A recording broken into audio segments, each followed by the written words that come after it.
We're talking all things weight loss journey. Are you on your weight loss journey? Are you feeling discouraged? Are you about to give up? Do you feel that everybody else is seeing the results that you think you should be seeing? What is a realistic timeline for weight loss? Are you behind? Should you just quit? These are all realistic questions that I'm going to answer for you today. So before you quit the journey, or maybe before you start, hear me out. Let's talk all things weight loss. Hi, how are you? My name is Danielle, and this is Daniela Diaries. Here we are inspiring to inspire you, me, everyone to be the very best version of ourselves, okay? Every version is going to differ, but that's okay. That's what makes us unique. But if you're looking for like-minded individuals where you want a supportive community, where you can be around real friends, baby, this is the space. This is a very safe space on a very small corner of the internet where all are welcome, okay? So make sure you subscribe, make sure you share the channel, make sure you like this video, leave a nice comment down below, make the damn thing go viral, make the channel go viral, because I want my 100K plaque and I could really use your help on getting it. We said it all. Let's talk about the video. Weight loss, right? We're gonna talk weight loss. Now you guys are probably wondering, like, how would you know, right? What is your expertise on weight loss? Well, I used to be fat for like a really long time, right? And I was also a yo-yo dieter for pretty much better part of 30 years. So I feel like I have some input. It's pretty valid. I feel like I've done a lot of, trial and error that maybe you could prevent yourself from doing. And the one thing that I see consistently is I'm getting discouraged. I don't feel like I'm seeing results. I don't feel like the scale is, moving. Basically, that's it. Or me and my girlfriend started at the same time. She's down 30 pounds, I'm down 5. We're going to talk all things weight because numbers and weight mean so much to you guys for the dumbest reason. It doesn't matter, okay? It doesn't matter. And honestly, I feel like if that's all you're basing your progress on probably should ditch it. Ditch the scale, okay? Just probably ditch it. Not indefinitely. Maybe just weigh yourself once a month. Maybe twice every 2 months, something along those lines. But let's just talk about it. Weight, how much you weigh, how much should you weigh, how much do you think I weigh, how much should you weigh to be skinny, what's your ideal weight? So let me tell you something. When I started this whole weight loss thing, my ideal weight was 145 pounds. I don't know why I picked that number. It just sounded good at the time. And I'll tell you what, I've been 145 pounds on my driver's license since I was 16. I'm going to tell you another thing. I don't think I've ever been 140 pounds in my adult life. Ever. Okay? So hopefully I don't come up missing and I got to use that as some reference because they're going to be mistaken. If I was 145 pounds, I would look like Skeletor. A lot of people have already said things along the lines of, I'm too skinny right now, I need to put some more weight back on, I'm looking a little withdrawn. I'm 168 pounds right now. Could you imagine if I didn't have these 23 pounds on me? Girl. So I need you to toss out that number. Whatever the number is in your head, toss it out, because even though the number may sound good in your head, it doesn't necessarily mean that it's going to look good on you. Right? For example, some people, like I said, they would want me to be 145 pounds. I would look super, super thin, and I wouldn't like the way I looked, right? I don't think I would look healthy. Aside from not looking healthy, I don't think I would feel good. I think I would feel really, really hungry. Why do you put so much emphasis on the scale number? Why does that number mean so much to you? I feel like a lot of us who were, growing up, maybe my age, the 30 plus, we have this certain number, right? Like 115 pounds, 120 pounds, 130 pounds. Like those numbers, those super low numbers were always like the validation of somebody's weight loss. Like once I hit 115, I'm done. I would like to be 120, 130, then I'm done. And then for men, it was always like 150, 175. Why did we always try to fit ourselves in this box? I don't know. That number is completely unrealistic. You don't know what it's going to look like on you. You don't know what it's going to sit on your body. So you need to get rid of that. Okay, that's step number 1. Step number 2 is you're working out with your friend. You and your friend started this journey together. Your friend's you guys been doing it for a month. She's down 20, you're down 5. She's doing better, I'm doing worse. She's having more, I don't know what she's doing right, I'm doing wrong. There could be nothing. There could be nothing that you are doing right or wrong. And this is what I want to tell you. Depending on the person, they may need to lose a lot more to you. Okay, I need you to think about the 1,000-pound sisters, right? Or my 500-pound life, something along those lines, right? Dr. Nausen. And he'll say, in this month, you should lose at least 30, 35 pounds. And that's a realistic weight loss for him, for his patients. For the average person, a 30 to 35 pound weight loss in a month is extremely aggressive, extremely excessive, and extremely dangerous for the average person. The more weight you have to lose, the quicker it's going to come off in the beginning. Okay. But it's the same thing though, is like if you'll see some of these people and they'll say, oh my God, I lost 100 pounds this month, because I've seen some of those shows and they'll be down like 50, 75 pounds. And it looks like maybe their face is a little bit thinner, and that's it. So because they have hundreds, of pounds to lose, they have an excessive amount of weight to lose. Whereas if I lost 10 pounds, you guys would notice it right away in my face. Whereas for somebody like them, it wouldn't. The closer you are to being at your like body's, happy weight, the harder it's going to be. For myself, it took me months. I lost about 43 pounds in 2 years. It took me 2 years to lose those 43 pounds. There was months where I would lose 1 pound or maybe a half a pound. I would just kind of like slice away at like half, a 0.3, a 0.2, a 0.1. Was it that I was doing anything wrong? No, I was doing everything right. Was it that I wasn't working out as hard? Nope, I was showing up. I was working out just as hard. Was I cheating on my diet? Nope, absolutely no cheating. We eat very balanced, still enjoying life. There was nothing that changed from the month prior that I lost maybe 3 or 4 pounds to this month. It's just your body's way of slowing down. In that month's time, I could be building muscle and losing inches. You don't know, okay? It could also be maybe in that month, you were super inflamed because you got a really bad, virus or a cold and your body's kind of, going through it. Or maybe that month you haven't been sleeping really well, or maybe you had a really bad period that month. Maybe you weren't pooping good that month. I don't know. There's different things that line up. And just because the scale isn't moving doesn't necessarily mean that you're not losing weight. You see what I'm saying? Your scale will, I have one of my clients and she tracks her weight. I have her track her weight daily now. And you'll see she'll drop like on Saturdays are always, I have a chart running for her. Her Saturdays are always really low. And that's post cheat meal day, right? She gets her treat meal on Fridays. Saturdays she'll drop. Sunday she'll stay steady. Tuesday she'll go up a little bit. Wednesday she'll spike. Thursday she'll drop a little bit. Wednesday she's at average. Saturday's her lowest day. So you just kind of watch it and watch the wave, right? Does it mean that when she popped up 3 or 4 pounds on Monday that Saturday weight was not wrong? No, it just means that maybe on Saturday and Sunday she had a really strong workout and she's retaining some water from, ripping into her muscles. Maybe she didn't poop good Saturday or Sunday. Maybe she did have something to eat on Friday that's causing a little inflammation. You don't know, but it's not a true weight gain, right? You have to eat, I think it's an extra 3,000 or 4,000 calories a day on top of what you already have. So you're looking at you're eating 4,000 or 5,000 calories a day in order to gain. You have to do that for 7 or 8 days in order to gain a pound. You're not doing that. So why are you allowing the scale to make you think you're doing that?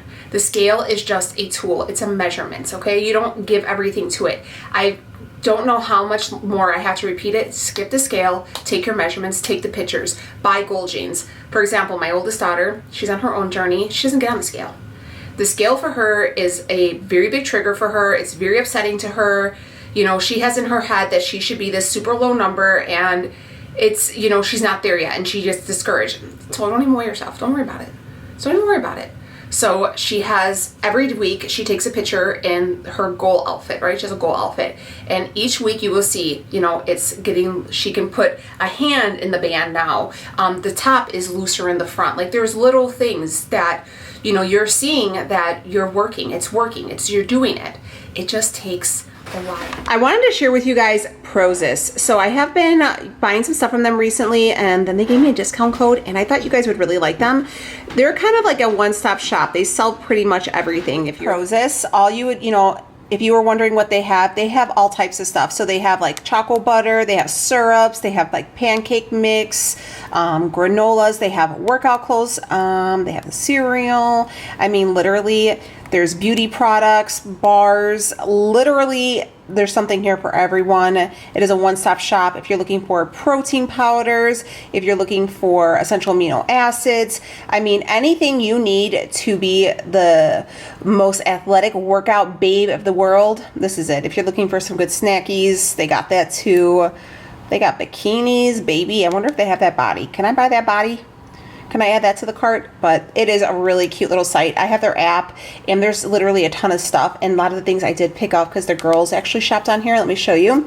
So I did get this shaker for myself from Rhea. She wanted to do like what do you call that, like yogurt parfaits. So I got her this. It's just a protein granola. She's really big on making sure everything has a decent amount of protein in it, and this one's pretty good. It has 23 grams. That's actually really, really good. 23 grams per serving, so that's nice. She has that high fiber, low sugar, high protein. So picked that up for her, and they're nice, clean ingredients too. You don't have to worry about that.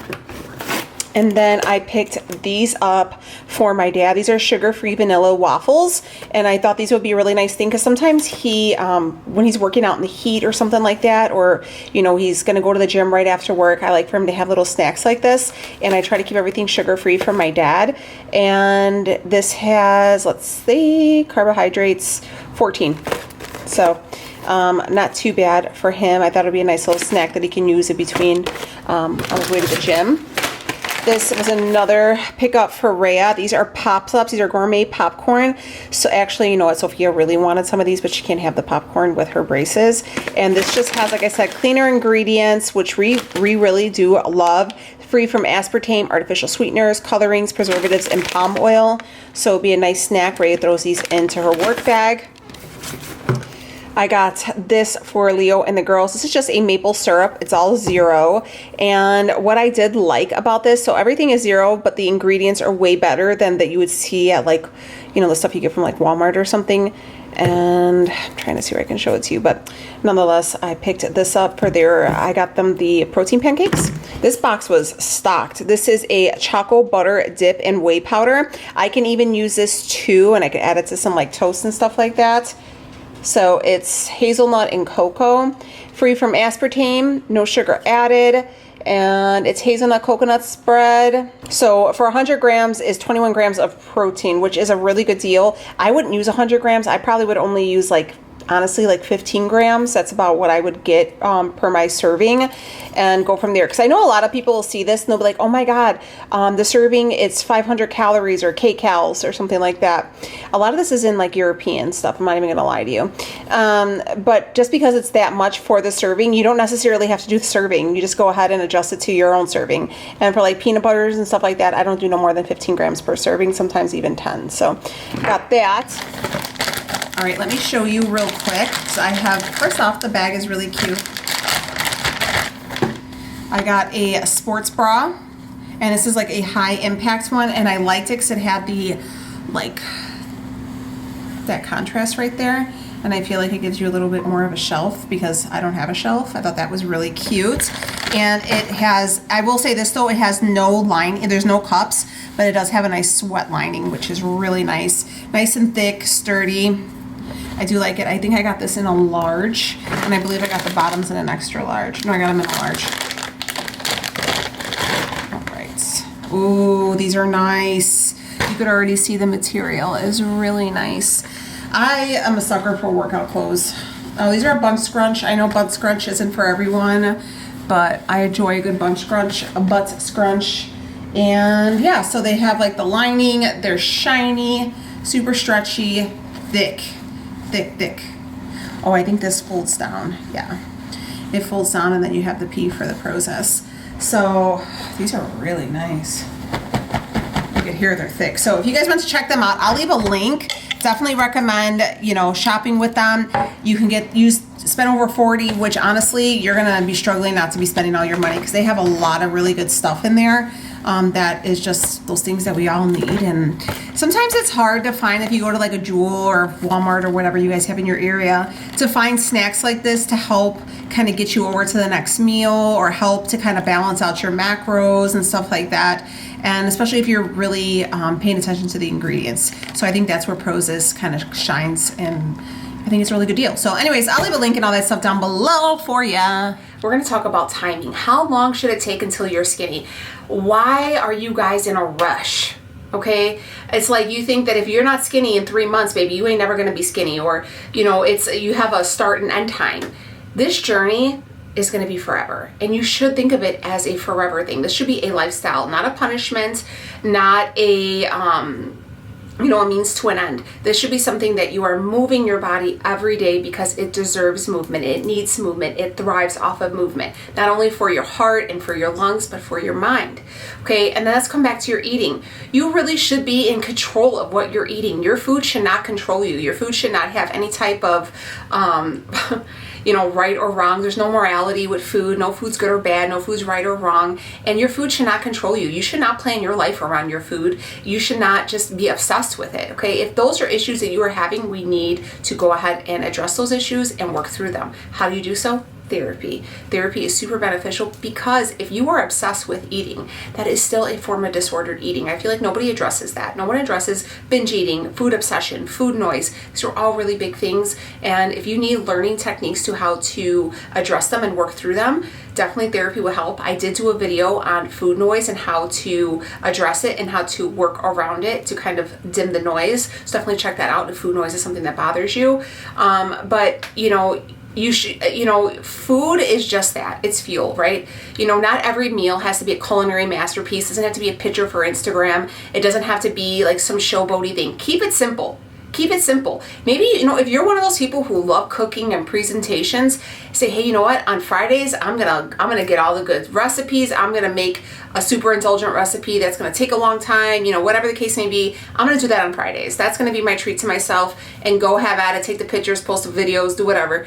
But for the majority of the time, for 80% of your eating, it should be pretty simple, super clean, super simplistic.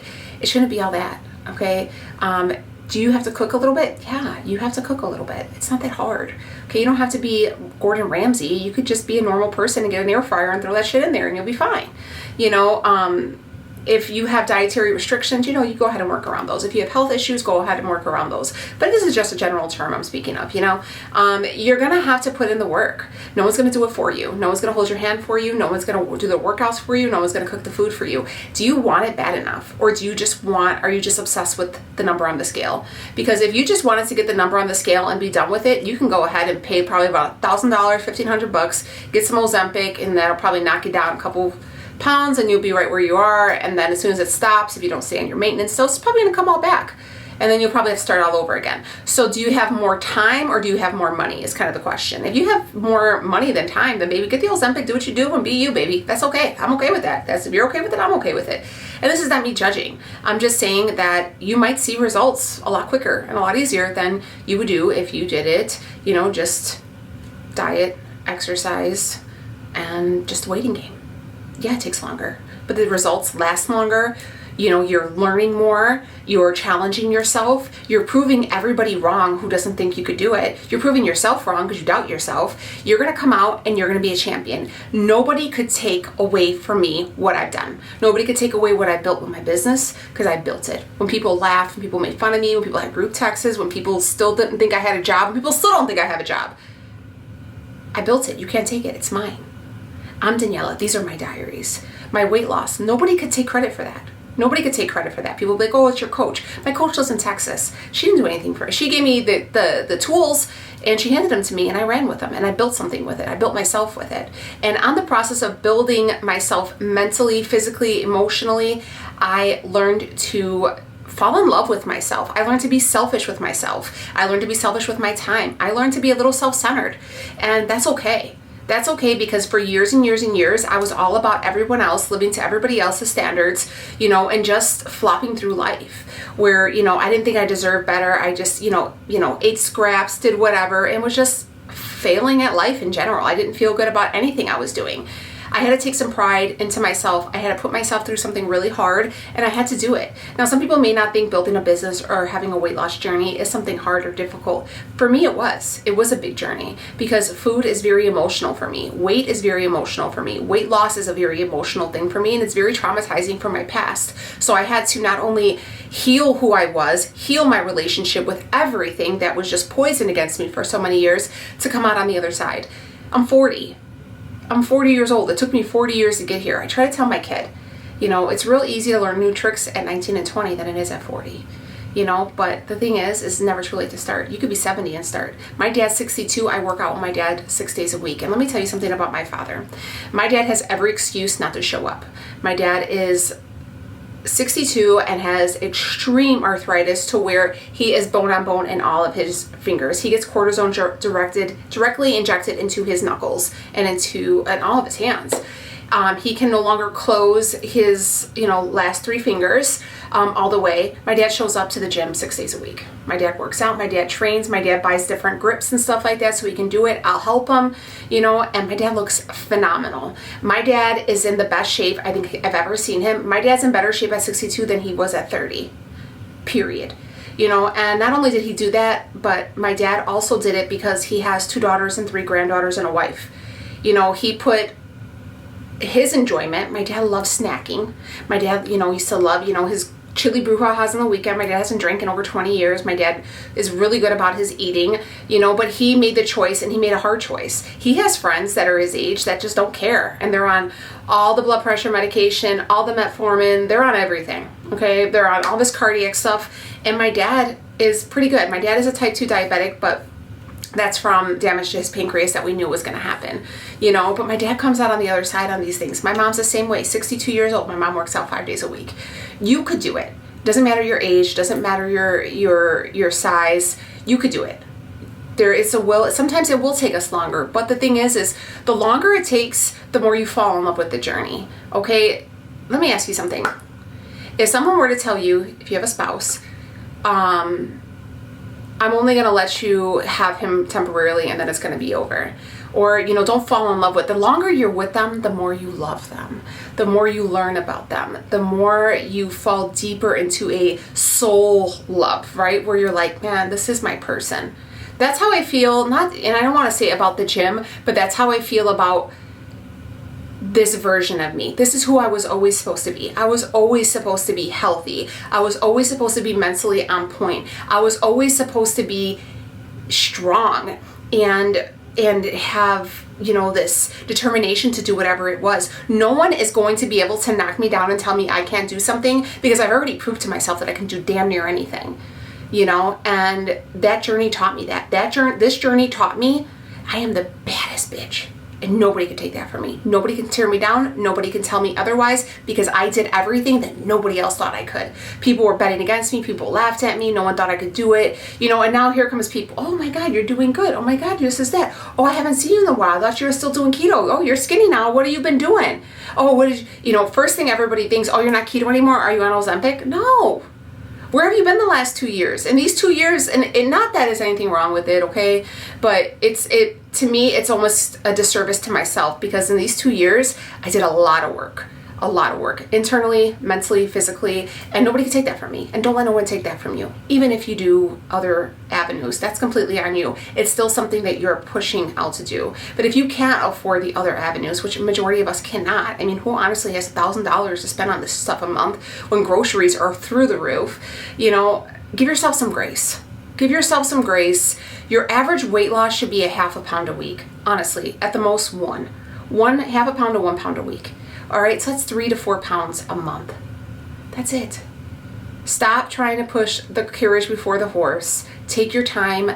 If you need more time on this journey, take the time. Learn from this journey. Learn about your food habits. Learn about your emotional eating habits. Learn about how your relationship with food is. If you have a bad relationship, heal it. Take the time. Stop rushing. Benny's going crazy. What do you guys think? Let me know down below. Sound off in the comments. Any advice, any questions. If you just need a vent, do that. This is your time to do it. I love you guys. You're doing well. Don't quit. You didn't come this far to only come this far. I'll see y'all later. Bye.